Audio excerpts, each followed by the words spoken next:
विश्वं दर्पण दृश्यमान नगरी तुल्यं यांतर्गतं पश्यनात्मनि मायः बहिर्बोधभूतं यथा निद्रया या साक्षात् कुरुते प्रबोधसमये स्वात्मानम् एवाद्वयं तस्मै श्री गुरुमूर्तये नमः। इदं श्री दक्षिणामूर्तये वसुदेवसुतं देवं कंसचाणूरमर्दनं देवकी परमानन्दं कृष्णं वन्दे जगद्गुरुं नारायणं नमस्कृतं नरं चैव नरोत्तमं देवीं सरस्वतीं व्यासं ततो जयमुदीरयेत्। ओम। इस वीडियो में कौन सा है, 2 श्लोक ले लेते हैं, नहीं चलिए छठा ले लेते हैं। छठा श्लोक, छठा श्लोक 5 हो गए थे। इस वीडियो में छठा श्लोक 9वें अध्याय का क्या है। यथा आकाश स्थितो नियम वायु सर्वत्र गो महान तथा सर्वाणि भूतानि मत स्थानीत्य उपधारय। उपधारय यानी मतास्थीन उपधारय। छठा श्लोक क्या बोल रहा है। जिस प्रकार सर्वत्र गमन करने वाला वायु सर्वदा आकाश में रहता है, वैसे ही संपूर्ण भूत मुझ में स्थित हैं। जिस प्रकार आकाश है ना में वायु कभी शांत और कभी गतिशील हुआ निरंतर सदा स्थित रहता है, किंतु निर्मल आकाश उसमें निर्लिप्त ही रहता है, कभी मलिन नहीं होता। उसी प्रकार पंचकोशों के रहने पर भी आत्मा कभी उनसे निलिप्त नहीं होता। जिस प्रकार निर्विकार आकाश से चंचल वायु की उत्पत्ति होती है, उसी प्रकार निर्विकार आत्मा से इस 10 प्रपंच की उत्पत्ति होती है। श्रुति कहती अजायमानो बहुधा व्यजायते हैं, फिर बोलते एकधा बहुधा चैव दृश्यते जलचंद्रवत इत्यादि श्लोक वेदों में उपनिषदों में है ना। तो क्या है, यहां भगवान दृष्टांत देते हैं। क्या ये दृष्टांत असंगता का है, स्वभाव का है। दृश्यमान जगत जादू के खेल में दिखने वाले पदार्थ से बना है। आपने कभी न कभी जादू खेल जरूर देखा होगा, नहीं होगा। तो जैसे उसमें जादूगर चीजें निकाल देता वैसे ही, ठीक है। तो अब क्या है, बड़े बड़े महात्मा लोग बहुत सारे जो है बोलते हैं ना भाई, बाबा लोग जैसे कुछ गोलोक का कुमार, जैसे मान लो भुलवे का चूरा चबा जाते हैं ना, गोलोक से आया है बोलते हैं, है ना। अब वहां से आया है, भुलवा पकाया जाता है आवा में, और कढ़ाई में जो है रबड़ी बनाई जाती है। उस पर गोलोक की चर्चा नहीं करते हैं, नहीं। कहने का मतलब है कि यथा कस्थितो यथा आकाश स्थितो नित्यम वायु सर्वत्र गो महान। ये वायु नित्य आकाश में ही रहती है, सब जगह इसकी अप्रतिहित गति है। ये महान है और बड़ा भारी है, महान शक्तिशाली, बड़े बड़े पेड़ पौधों को तोड़ के गिरा देता है। अब वायु को क्या है, वायु का पोस्टमार्टम करने में क्या पता चले, वायु आकाश में वायु क्या है। आकाश में जो शब्द की ध्वनि है वो क्या है। पंचदशी में 2 बातें लिखी, एक जगह लिखा है कि आकाश का गुण शब्द है, और दूसरी जगह लिखा है कि आकाश का गुण क्या है, अवकाश है, अवकाश। तो आप देखें 2 जगह 2 बातें लिखी, फिर शंका उठाकर इसका समाधान किया गया है कि शब्द और अवकाश को 2 क्यों बोलते हो, पर हम जो पोस्टमार्टम करने जा रहे हैं वो दूसरा है, वो पंचदशी वाला नहीं है। प्रक्रिया की पोथी जब कोई लाकर हमारे सामने रख देगा तो उसमें ये लिखा होगा, तो हम कहते हैं अच्छा भाई ऐसा ही सही। इसी तरह कोई दूसरी प्रक्रिया ले आता है, वो भी सही। तो यदि कोई अद्वैत सिद्धांत को स्वीकार कर लेता है तो उसकी प्रक्रिया में कुछ दखलंदाजी नहीं होनी चाहिए ना। हम होने तो ठीक है, हमारा ऐसा ही स्वभाव बना हुआ है, आओ पोस्टमार्टम करें। आकाश में, चलो इसका बता देते हैं, आकाश में द्रव्य होने के कारण जो परिणाम है वो तो वायु है ना। और उसमें काल का संबंध होने से 2 परिणाम हो गए। वह काखा गा की तरह घट पट आदि शब्दों का क्रमशः उच्चारण है। आकाश में काल का संबंध होने से शब्दोच्चारण का संबंध है, और आकाश में देश का संबंध होने से अवकाश है। समझ में आ गया। पूर्व पश्चिम उत्तर और दक्षिण। आकाश द्रव्य होने से उसका परिणाम वायु है, और आकाश स्थितिशील होने से गति है। तन्मात्र में द्रव्यत्व, कालत्व और दिक्तत्व, दिशाएं, ये तीनों अन्य संबंध से हैं, इसलिए ये आरोपित हैं। जब आकाश का हम द्रव्यत्व से, दिक्कत्व से या काल से पृथक करेंगे तब आकाश होगा तन्मात्र। तन्मात्र माने निर्विशेष, और जब तन्मात्र ही होगा तब चिन्मात्र से भी विशेष नहीं होगा। तन्मात्र आकाश से चिन्मात्र आत्मा भी विशेष नहीं होगा। निर्विशेष से निर्विशेष पृथक नहीं होता, सविशेष से सविशेष पृथक होता है। ठीक है, ये फिलॉसफी में, दर्शन शास्त्र में विशेष माने भेद।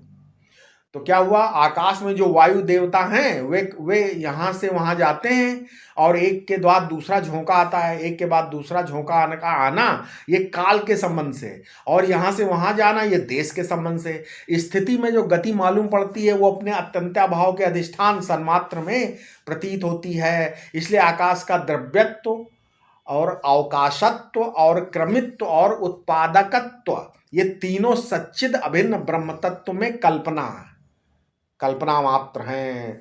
सर्वत्रगः, चित्त का विवर्त है महान, और द्रव्य का विवर्त है तथा नित्यम, द्रव्य का विवर्त है, ठीक है, तथा नित्यम काल का विवर्त है। महान किसका विवर्त है? द्रव्य का। और सर्वत्रगः चित्त का विवर्त बच्चों, और नित्यम काल का विवर्त है। यही आकाश के भीतर वायु का पोस्टमार्टम कर दिया हमने, बखिया उधेल कर रख दी वायु की हमने। आकाश में क्या है? जब वायु में शायद सत्यत्व तो नहीं रहेगा तो आकाश में रहेगा, और आकाश निर्गुण होने पर प्रत्यक्ष चैतन्य से भिन्न, अपनी भिन्नता कहाँ से दिखाएगा? आकाश माने किंचित प्रकाश। आकाश, आकाश का मतलब क्या होता है? किंचित प्रकाश। आ माने ईशत, और काश माने प्रकाश, माने परमात्मा। प्रकाश माने यदि सूर्यादि ज्योति ले तब तो बात दूसरी, क्योंकि काश धातु दीप्यर्थक है, दीप्यर्थक है, दीपत्यर्थक है ना, काश धातु दीप के अर्थ में। लेकिन जैसे आकाश में वायु है, ठीक उसी तरह मुझ निर्दव्य, निर्देश है ना, ठीक है, निर्देश और निहकाल आकाश स्वरूप में ये सारे के सारे देश स्थित माने अपने अत्यंता भाव के अधिष्ठान में, प्रकाशक में ही ये सारे भेद मालूम पड़ते हैं। ठीक है, ये सारे भेद क्या होते हैं? मालूम पड़ते हैं। इसलिए अब आगे कौन सा श्लोक है? 7वां श्लोक। क्या है 7वां श्लोक? सर्वभूतानि कौन्ते प्रकृतिं यान्ति मामिकाम, कल्पक्षये पुनस्तानि कल्पादो विसृजाम्यहम्। हे कौन्ते, कल्प का अंत होने पर संपूर्ण भूत मेरी प्रकृति में लीन हो जाते हैं। ठीक है, उन्हें कल्प के आरंभ में मैं पुनः उत्पन्न करता हूं, मैं उन्हें पुनः उत्पन्न करता हूं। अहम तो रहता है ज्यों का त्यों, और हे अर्जुन, ये सारे जो भूत हैं वे मेरी प्रकृति हैं, आदत हैं, स्वभाव हैं। यहाँ कुछ हो उसको ना कर दे, और जहाँ ना हो उसको हाँ कर दे। ठीक है यही परमात्मा की आदत है। हाँ ना बनाने वाले पदार्थ जो है, हाँ ना बनने वाले जो पदार्थ हैं वे कुछ होते ही नहीं हैं। मामिकाम प्रकृतिम का अर्थ है, आप 7वें अध्याय में सुन ही चुके हो। 7वें अध्याय में बोला नहीं, अपरा प्रकृति भी मैं हूं, बोला ना। अहंकार इतियम में भिन्ना प्रकृति दृष्टा, 7वें अध्याय में बताया ना। ठीक है, प्रकृति बुद्धि में पर, मतलब यहाँ इसमें में है, और यहाँ प्रस्तुत प्रसंग में मामिका है। जीव भूता तो परा प्रकृति है, और वो भी मैं ही, मैं ही है ना। तो क्षेत्रज्ञ रूपा जो प्रकृति है वो परमात्मा की है। ठीक है, बढ़िया, बहुत बढ़िया, परमात्मा की है। पर क्षेत्रज्ञ छोटा है कि बड़ा? यदि क्षेत्रज्ञ तो छोटा कैसे होगा?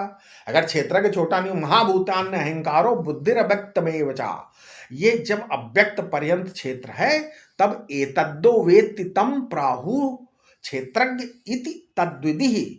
यहाँ क्षेत्रज्ञ माने ईश्वर होगा ना। और जब जीव भूताम महाबाहो ये इदम धारते जगत, जगत धारण करता जीव, यहाँ परा प्रकृति होगा, तो वहाँ वो छोटा कैसे होगा? वहाँ तो बड़ा हो जाएगा। और जहाँ तथा सर्वाणि भूतानि हो गया, वहाँ अक्षर छोटा कैसे होगा? ये तो बिल्कुल अकल की बात है ना, कि क्षेत्रज्ञ का वर्णन ईश्वर के अभेद करके दिखाया किया जाता है। ठीक है, और क्षेत्रज्ञ का वर्णन प्रकृति से अभेद करके किया जाता है। और शुद्ध तत्व का जब ज्ञान होता है तब क्षेत्रज्ञ का भेद नहीं रहता। समझ में आ गया? इसलिए मामिका शब्द का अर्थ यहाँ क्या है? यही है कि जब तक अज्ञान है तब तक आपकी दृष्टि से वो मामिका है, और नहीं तो वो विकल्प मात्र है। अब भगवान से कोई पूछे, भगवान स्वरूप तो आपका ब्रह्म है। भगवान से आप पूछो कि आपका स्वरूप तो ब्रह्म है, लेकिन आपका स्वभाव क्या है ये बताओ। तो भगवान बोले कि दृक मात्र तो मेरा स्वरूप है और दृष्टापना मेरा स्वभाव है, लेकिन मजबूरी ये है कि जब मैं अपने स्वभाव में आकर तमाशा देखना चाहता हूं तब दूसरा रहता ही नहीं। हैं फिर क्या है? फिर दृष्टा बनकर क्या तमाशा देखूं? इसलिए जब दूसरा नहीं मिलता तब मैं अपने आप को ही दृश्य बनाकर देखता हूं। ये भगवान ने बोला, ये मेरे स्वभाव की लाचारी है कि जब मैं दृष्टा बनता हूं तब अपने को ही दृश्य बनाकर देखता हूं, और जब मैं स्वरूप में स्थित होता हूं तब दृष्टापन का स्वभाव भी नहीं और दृश्य बनाने की जरूरत भी नहीं। तो परमात्मा का स्वरूप है दृग मात्र, स्वभाव है दृष्टा, और क्योंकि दृश्य कोई दूसरा है ही नहीं, इसलिए स्वयं मैं ही दृष्टा दृश्य का विभाग, आभास मात्र विभाग बना लेता हूं। इसी का नाम है प्रतिभास। है, आभास माने मात्र सृष्टि है। मेरी प्रकृति में सबको बाहर फेंक देता हूं, जाओ बेटा जरा घूम के आओ, विसृजाम में हम। स्वामी अखंडानंद जी बताते हैं, एक बार श्री उड़िया बाबा जी महाराज के यहाँ दो भक्त आपस में लड़ गए। दो भक्त थे, लड़ रहे थे। एक का कहना थी महाराज बड़े निष्ठुर हैं, और दूसरा कहता था कि वे बड़े दयालु हैं। विवाद इतना बढ़ गया कि बोले चलो महाराज जी से पूछे कि आप निष्ठुर हो कि दयालु हो। अब वो दोनों उड़िया बाबा जी के पास गए। उन्होंने बोला महाराज जी सुनो, बाबा जी ने वो बोले देखो भाई, निष्ठुरता माने असंगता, वो तो हमारा स्वरूप है, और दयालुता हमारा स्वभाव है। स्वभाव में दयालुता है और स्वरूप में निष्ठुरता। कोई मरे कोई जिए, हम ज्यों का त्यों। उड़िया बाबा ने कितना दार्शनिक और कितना आध्यात्मिक उत्तर दिया। ठीक है, नहीं दिया। अब इसके आगे 8वां श्लोक क्या है? प्रकृतिं स्वाम वष्टभ्य विसृजामि पुनः पुनः भूतग्राममिमं कृतस्नं वशं प्रकृतेर्वशात्। अपनी प्रकृति का आश्रय लेकर मैं प्रकृति के अधीन होने के कारण अपनी प्रकृति का आश्रय लेकर मैं प्रकृति के अधीन होने के कारण अस्वतंत्र उन समस्त भूत समुदायों को पुनः पुनः रचता हूं। सिद्धांता तो प्रकृति की सत्ता है ही नहीं, किंतु जिज्ञासु को समझाने के लिए व्यवहारिक रूप से उसका आरोप कर लिया जाता है। ठीक है, ये तो बात दृष्टांत द्वारा समझाते हैं कि सूर्योदय होने पे कमल खिल जाता है, परंतु सूर्य स्वयं उसे खिलाने की क्रिया नहीं करता। तथापि ये स्वीकार किया जाता है कि सूर्य की शक्ति ही कमल से खिलाती है। उसी प्रकार यद्यपि भगवान सृष्टि प्रलय आदि नहीं करते, फिर व्यवहार में सृष्टि प्रलय देखे जाते हैं। अतः ऐसा आरोप किया जाता है कि भगवान ही शक्ति या प्रकृति के द्वारा ही भगवान की शक्ति या प्रकृति के द्वारा होते हैं।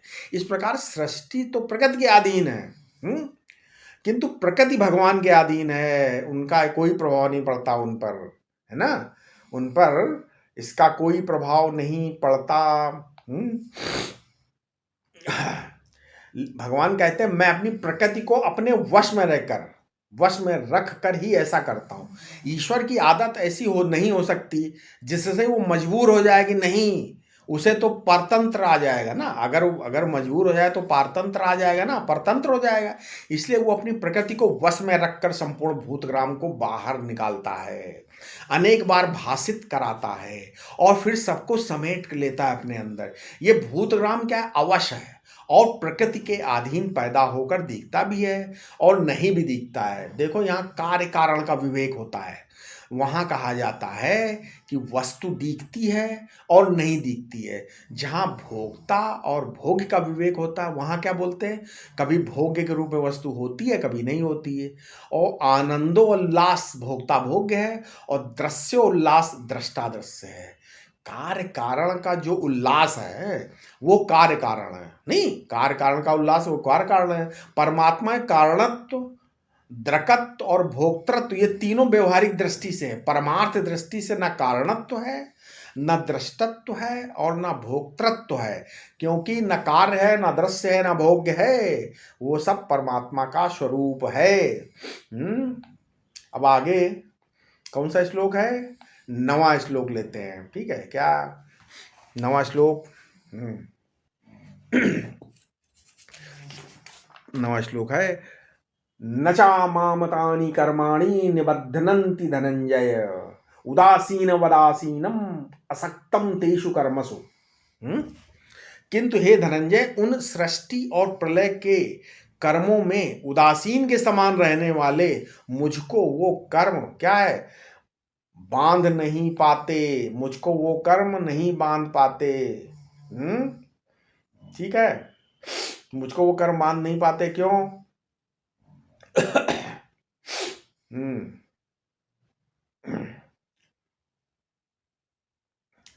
मुझको वो कर्म मान नहीं पाते, इसका क्या मतलब है? भगवान कहते हैं कि अरे वो धनंजय, तू प्रदीप्त ज्ञानाग्नि है ना, प्रदीप्त ज्ञानाग्नि है। संस्कृत भाषा में धनंजय माने अग्नि होता है, संस्कृत भाषा में धनंजय, धनंजय माने अग्नि।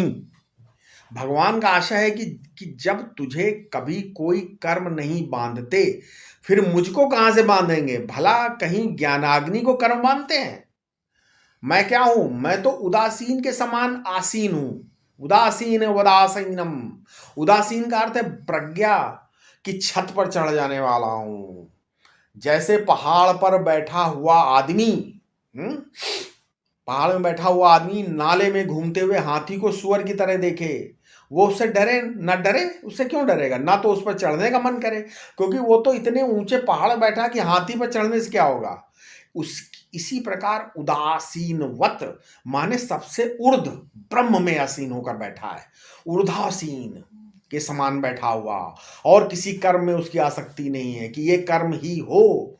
असक्तम तेषु कर्मसु, जैसे कोई यज्ञ प्रारंभ कर दिया तो उसको पूरा करना कर्तव्य हो जाता है, इसलिए समूहापूर्व की उत्पत्ति ही नहीं होती। जब तक ब्राह्मण को दक्षिणा देकर संपन्नम संपन्नम नहीं कहला देंगे, ब्राह्मण को दिए बिना यज्ञ पूरा नहीं होता।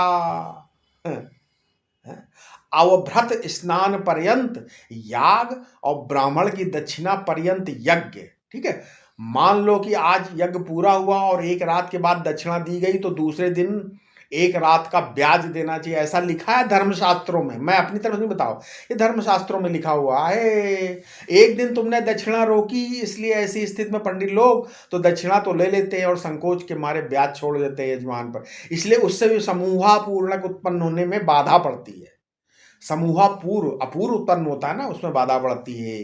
अवया अपूर्व अलग होता है और समूहा अपूर्व अलग होता है। यज्ञ तो तभी पूरा होता है, काम चाहे पूरा हो ना हो, फल चाहे पैदा हो ना हो, जो कर्म हो रहा है, जहां छूट गया वहां छूट गया। हमें स्वामी अखंडा जी ने बोला था, उनको एक महात्मा ने उनको बचपन में बताया था कि यदि परमेश्वर के यहाँ से आज्ञा आ जाए कि आओ, तो परमात्मा से ये मत कहना कि एक सेकंड ठहरो, जरा ये काम कर ले, जरा बेटे से मिल ले, जरा वसीयत लिख ले, पैसा धन दौलत जरा सेटल कर ले। असक्तम तेषु कर्मसु, अरे परमात्मा का बुलावा आया, फेंक दो यार सब काम जहां का था। हम कोई कर्म के दास हैं कि उसको पूरा करने बिना नहीं दे सकते? कर्म के दास थोड़ी है, परमात्मा छोड़ दो सब। नहीं समझे? ये है। अब आगे 10वां श्लोक है क्या? मया दक्षिण प्रकृति सूयते सचराचरम हेतुनानेन कौन्ते जगत विपरिवर्तते। हे कुंती नंदन, मेरी अध्यक्षता में ये प्रकृति चराचर जगत को उत्पन्न करती है, और उसी कारण जगत परिवर्तित मतलब उत्पन्न और नष्ट होता रहता है।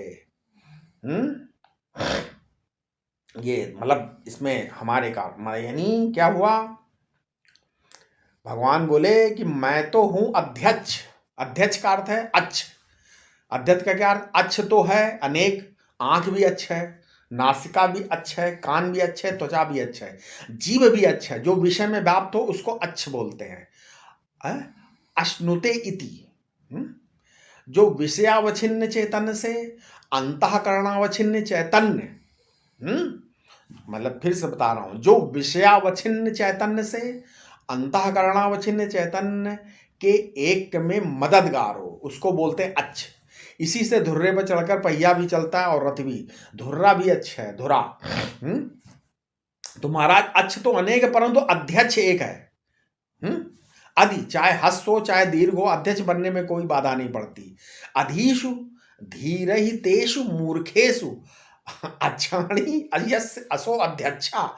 इसका अर्थ है कि जो मूर्ख की देखभाल करे उसका नाम अध्यक्ष है। अध्यक्ष वो गलेरिया है जो बहुत भेड़ों की देखभाल करता है, और वो ज्ञानी है जो बहुत से बेवकूफ चेलों का संचालन करता है। मतलब ऐसे बता रहा हूं मैं, ये बात तो विनोद आपने मतलब मजाक के लिए है, विनोद के लिए। लेकिन अगर कोई व्याकरण से दोष निकाल दे तो हम तो ये व्याकरण के हिसाब से सही है जो हमने बोला है, ठीक है, इसमें दोष नहीं है। तो क्या बोला, मयादच्छेण प्रकृत्या। ये सारे जीव मूर्ख हैं और प्रकृति बिल्कुल अंधी है, ऐसा नहीं। इनको अध्यक्ष की जरूरत होती, तो प्रकृति को भी ठीक रास्ते से चलाओ ना, और जीव को भी ठीक रास्ते पे चला। इसलिए मैं अध्यक्ष बनकर बैठा हूं। सूयते सचराचरम, ये कपिल सांख्य सिद्धांत है, खूब असंगत है। असंगत क्या, दुराचरण। कैसे, आप नाराज मत होना, सांख्य दर्शन वाले हमको आक्षेप नहीं कर रहे हैं, ये तो सिद्धांत की बात करते। पुरुष तो है असंग, और प्रकृति बच्चे पैदा करती है। इसलिए भगवान ने कहा भाई नहीं, असंग पुरुष से प्रकृति में बच्चे नहीं होते। तब क्या होता महाराज, मुझ ईश्वर के संयोग द्वारा प्रकृति से बच्चे होते, संयोग द्वारा। आप देखो महात्मा लोग बोलते हैं कि माया कितनी चालाक है कि अपने पति ब्रह्म से तो उसका कभी संयोग नहीं हुआ, और इसने बच्चे पर बच्चे पैदा करके दिखा दिए। इसलिए तो इसे माया बोलते हैं ना। पर भगवान ने कहा नहीं भाई, प्रकृति को ऐसे मत बनाओ, उसे मत बोलो ऐसा, उसका पति मैं हूं। वो जो बच्चे पर बच्चे पैदा करती है, जो मतलब प्रकृति से जो भी ये सब संसार पैदा होते हैं, उसमें मेरा हाथ है। जब पति स्वीकार कर ले मेरा बच्चा है, तभी दुनिया में किसी को अस्वीकार करने का कारण नहीं रह सकता। हेतु नाने ने कौनते जगत विपरीते, जगत विपरीते, मतलब जब यह है कि चूंकि प्रकृति का उसमें संयोग हो गया, इसलिए यही कारण है। अगर मैं ही रहता और मेरे भी बच्चे रहते तो मैं एक रस, वैसे प्रपंच भी एक रस हो जाता। लेकिन प्रकृति इसमें जुड़ गई, इसलिए विपरिवर्तते। या यहां यदि केवल परिवर्तते कहना नहीं है, तो परिणमते परिणमते कह सकते थे ना, यानी ये नहीं बोलना हो जाता। लेकिन भगवान श्री कृष्ण के दिमाग में ऐसा वेदांत भरा हुआ है कि जहां नहीं बोलना चाहिए वहां भी बोल देते। भला परिवर्तते के साथ वी लगाने की क्या जरूरत है। इसका अर्थ है विपरीतम परिवर्तते हो गया। क्या हो गया, यथा अधिष्ठानम तथा ना परिवर्तते, विपरीतम यथा स्यात् तथा परिवर्तते। हमारी अधिष्ठानता, एक रसता, अद्वितीयता के विपरीत ये परिवर्तन होता है। ये परीत नहीं है, विपरीत है, विपरीत है, ठीक है। परीत माने अनुगत होता है, अन्वित होता है, और अधिष्ठान सत्ता अनुगत हो तो परीत होगा, और विपरीत माने अधिष्ठान तो अनुगत ही नहीं होता, और अध्यस्त सारा का सारा दिखता। अतः ये जो विपरीत शब्द है, इसमें ईत है, इण धातु का है, और परि है उपसर्ग। परीत माने परिअनुगत, और विपरीत माने अननुगत।